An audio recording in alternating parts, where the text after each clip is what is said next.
Somewhere over occupied France, a teenage pilot yanks the wrong lever in a screaming dive. His Thunderbolt flips inverted. Enemy fighters peel away in confusion. He survives. 2 weeks later, Fighter Command orders every squadron to learn what he did. A mistake becomes doctrine. If you find these stories of courage and strategy inspiring, please take a moment to like this video, subscribe to our channel, and share your thoughts in the comments below. Your support helps us keep these historical legacies alive. Spring of 1944. The air war over Europe has become a mathematics of attrition.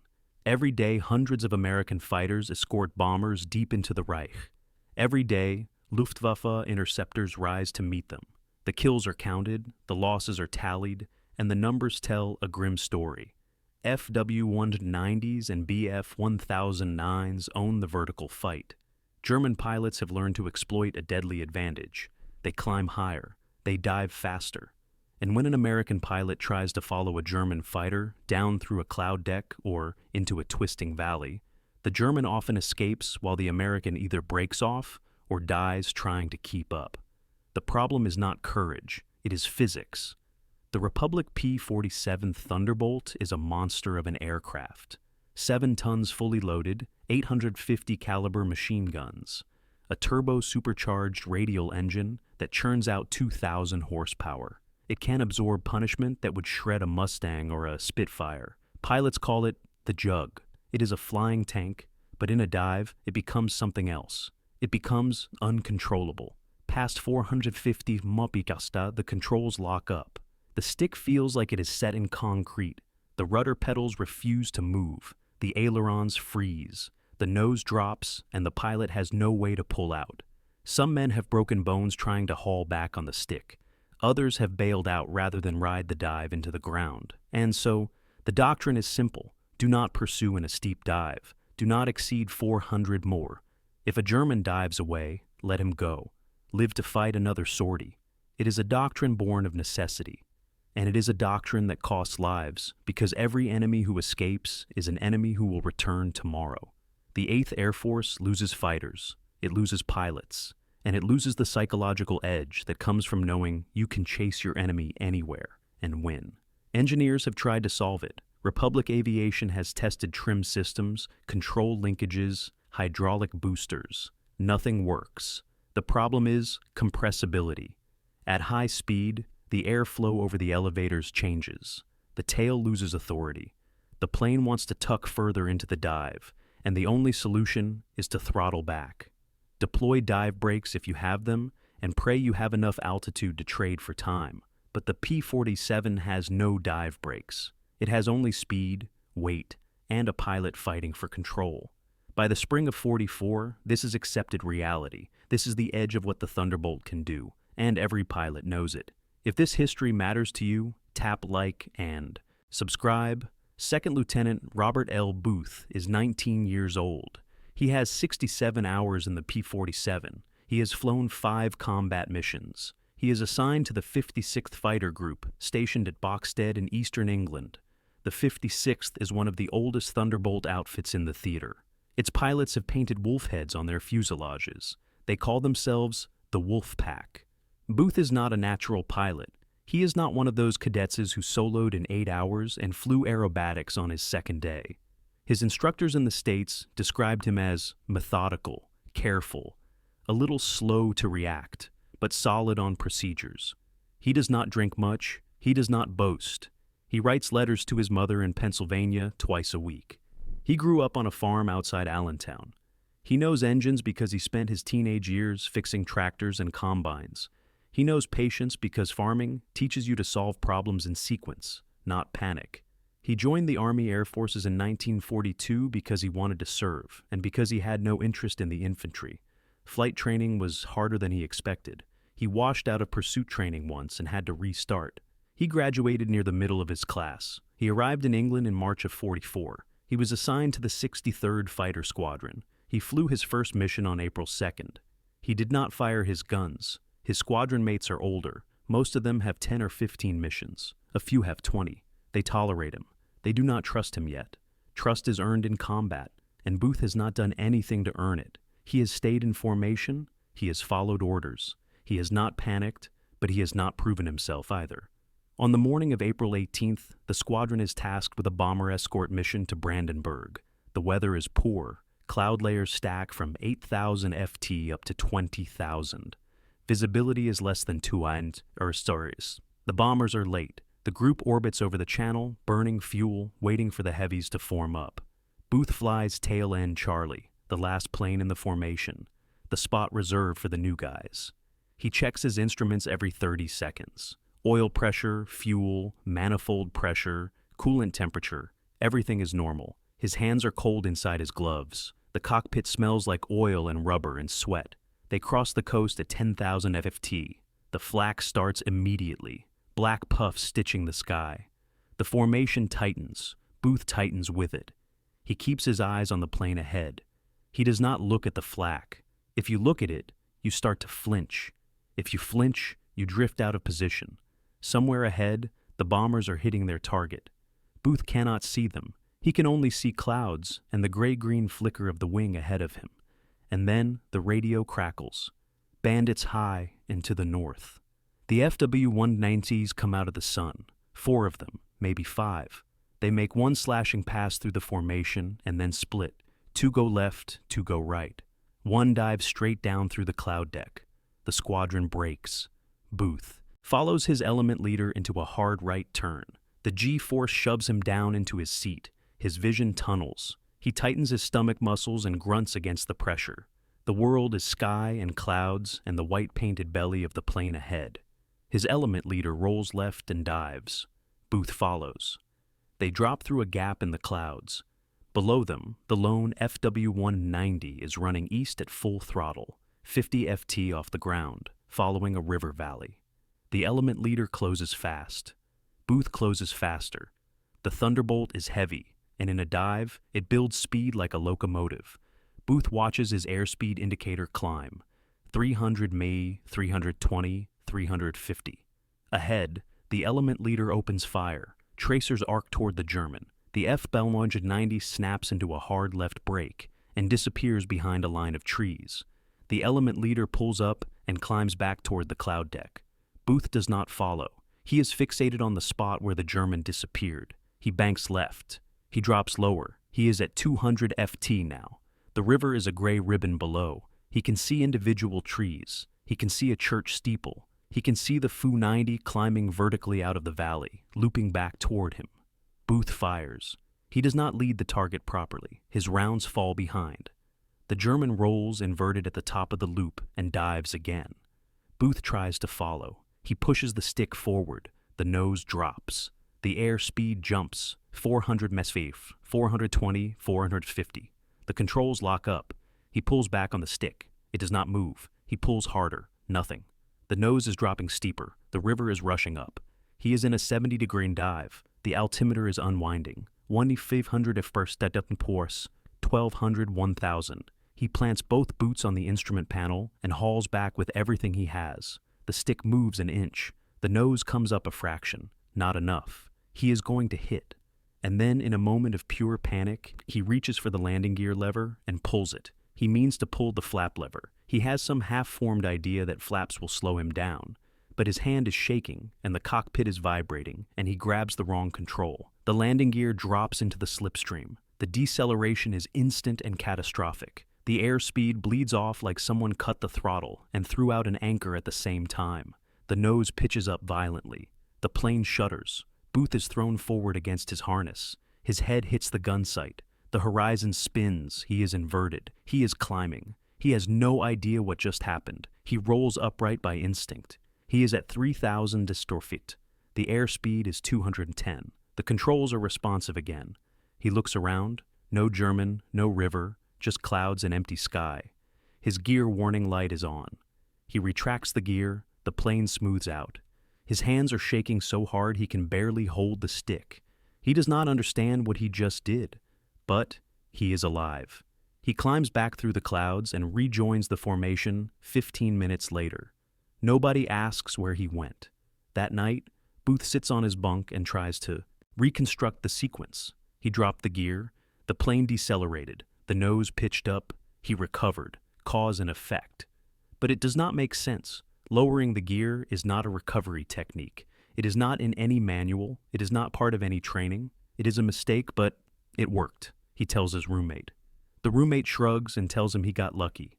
Booth does not argue, but he cannot stop thinking about it. The next day, he mentions it to his flight leader during debriefing. The flight leader is a captain from Texas with 12 kills and a Distinguished Flying Cross. He listens. He nods. He tells Booth that panic makes you do strange things, and that he should forget about it and focus on staying in formation. Booth tries to let it go, but the physics nag at him. The gear created drag. The drag bled off speed. The speed reduction restored control authority. It is logical. It is repeatable. It is a solution. 2 days later, he brings it up again, this time to the squadron engineering officer. The engineering officer is a first lieutenant who flew 10 missions before he was transferred to a desk job. He knows the P-47 inside and out. He has read every technical order. He has heard every pilot complaint. He tells Booth it is an interesting idea. He also tells him it is dangerous. Dropping the gear at 450 cm could rip the gear doors off. It could tear the wheels out of the wells. It could overstress the airframe. And if the gear does not retract afterward, the pilot is stuck with a slow, draggy airplane in the middle of a combat zone. Booth listens. He nods. He understands the risk, but he keeps thinking about the river and the locked controls and the fact that he should be dead. The engineering officer makes a note. He says he will pass it up the chain. Booth does not expect anything to come of it. But 3 days later, the group commander calls him into his office. Colonel Hubert Zama is 30 years old. He has been flying fighters since before the war. He commands the 56th Fighter Group. He has 22 kills. He does not tolerate fools, and he does not tolerate carelessness. But he listens to ideas, especially ideas that come from pilots who have nearly died. He tells Booth to explain exactly what happened.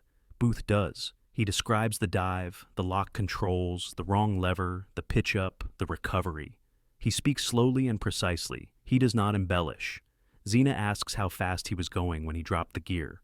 Booth says 450, maybe 460. Zama asks how much altitude he lost before recovering.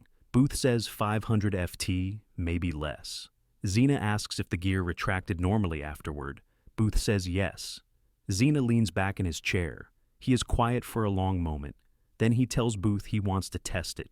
Controlled conditions, high altitude, chase plane with a camera. If it works, they will teach it.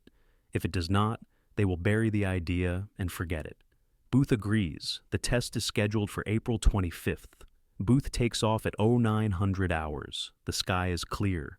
Visibility is unlimited. A P-47 from the intelligence section flies chase 500 FT above and behind with a K-24 camera mounted in the wing. Booth climbs to 20,000 FT. He checks his instruments. Everything is normal. He takes a breath. He pushes the stick forward. The dive is controlled at first. 30 degree and 40-50. The airspeed climbs 300, 350, 400. The controls begin to stiffen. He pushes further. 60 degree to 65, 420, 440, 450. The stick locks. The rudder pedals freeze. The nose wants to drop further. He lets it. 70 degree now. The altimeter spins. 18,017. The engine roars. The wings vibrate. The whole airframe shakes like it is going to come apart. He reaches for the gear lever. He hesitates for just a fraction of a second. Then he pulls it. The gear doors snap open. The wheels drop into the slipstream. The drag is immediate and immense. The plane shudders. The nose pitches up hard. The G-force slams him into the seat. His vision grays at the edges. The airspeed drops like a stone. 430, 400, 370, 340. The controls come alive. He pulls back on the stick. The nose rises. The dive shallows. 40 degree, 30, 20, level. He is at 14,000 feet. He has lost 6,000 FT in less than 10 seconds, but he is recovered. He retracts the gear. The plane accelerates. He climbs back to 20,000 and does it again. This time he waits until 460 mobile pisces. Same result. Violent deceleration, pitch up, recovery. He does it a third time at 470. Same result. The chase plane captures all 3 attempts on film. Booth lands at 10:30. His hands are shaking again, but this time it is adrenaline, not fear. ZMK reviews the film that afternoon. He watches it 3 times. Then he calls a meeting of all squadron commanders. He tells them that, as of today, The gear extension recovery is authorized for emergency use in high-speed dives. He tells them to brief their pilots. He tells them to practice it at altitude before they need it in combat. Within 2 weeks, every P-47 pilot in the 56th Fighter Group has tried it. Within a month, the technique has spread to the 4th Fighter Group and the 56th. By June, it is being taught at replacement training units in England. By August, it appears in the official pilot's handbook as an approved emergency procedure. A 19-year-old second lieutenant who grabbed the wrong lever has rewritten doctrine. The impact is measurable. Between May and September of 1944, loss rates in high-speed diving engagements dropped by 18% across ETH Air Force Thunderbolt units. Pilots report increased confidence in pursuing enemy aircraft through vertical maneuvers. Several after-action reports credit the gear extension technique with saving aircraft and lives. On June 7th, a P-47 pilot from the 56th pursues an F-190 into a near-vertical dive over Normandy. His airspeed hits 480 mph. He drops the gear, he recovers at 3,000 ftals. He climbs back up and shoots the German down. In his mission report, he writes that without the technique, he would have either broken off or crashed. On July 14th, a pilot from the 4th Fighter Group uses it to recover from a compressibility dive after his elevator trim malfunctions. He lands safely. The plane is repaired and returned to service. On August 22nd, a pilot from the 56th uses it twice in the same mission. He survives both times. The technique is not without risk. The gear mechanism is not designed for high-speed deployment. There are cases where gear doors are damaged. There are cases where one wheel extends and the other does not, causing asymmetric drag and a violent yaw. There is at least one case where the gear does not retract afterward, and the pilot has to nurse his plane back across the channel on half fuel and pray he makes it. But in every case where it is used correctly at the right speed and the right altitude, it works. And so it becomes part of the culture. New pilots are taught it during their first week in theater. Old pilots teach it to each other. It spreads beyond the 8th Air Force. 9th Air Force units adopt it. RAF Thunderbolt squadrons adopt it. By the end of the war, it is standard knowledge. The Luftwaffe notices German intelligence reports from late 1944 reference American pilots recovering from dives that should have been fatal. Some German pilots begin to avoid diving away from Thunderbolts, knowing that the American can now follow them down and recover. The psychological advantage shifts. It is a small thing, one technique, one control input. But in a war of inches, small things accumulate, and this small thing saves lives. Booth himself uses it twice more before the war ends. Once over Belgium in September, once over Germany in March of '45. Both times it works, both times he walks away. Robert Booth survives the war. He flies 62 combat missions. He is credited with 2 kills and 3 probables.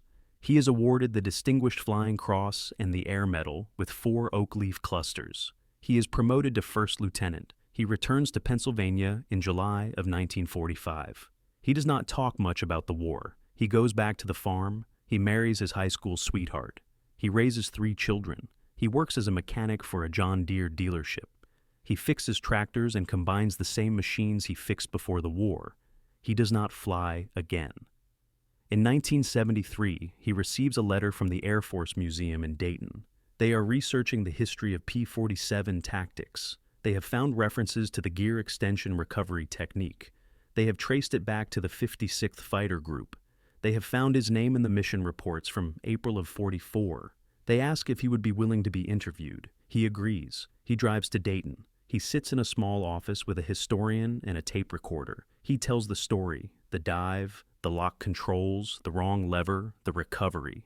He speaks in the same slow, precise way he spoke to Colonel Zama 30 years earlier. He does not embellish. The historian asks if he knew at the time that he had discovered something important. Booth says no. He thought he had made a mistake and gotten lucky. He did not realize it was repeatable until he tested it. The historian asks if he is proud of it. Booth is quiet for a moment. Then he says he is proud that it helped. That is all that it helped. The interview becomes part of the museum's archives. The technique itself is studied by test pilots and aeronautical engineers in the decades that follow. It becomes a case study in emergency flight control recovery. It is referenced in papers on compressibility and high-speed aerodynamics. It is taught in modified form to jet pilots in the 1950s and 60s. The principle remains the same: increase drag, bleed off speed, restore control authority. Booth dies in 1991. He is 66 years old.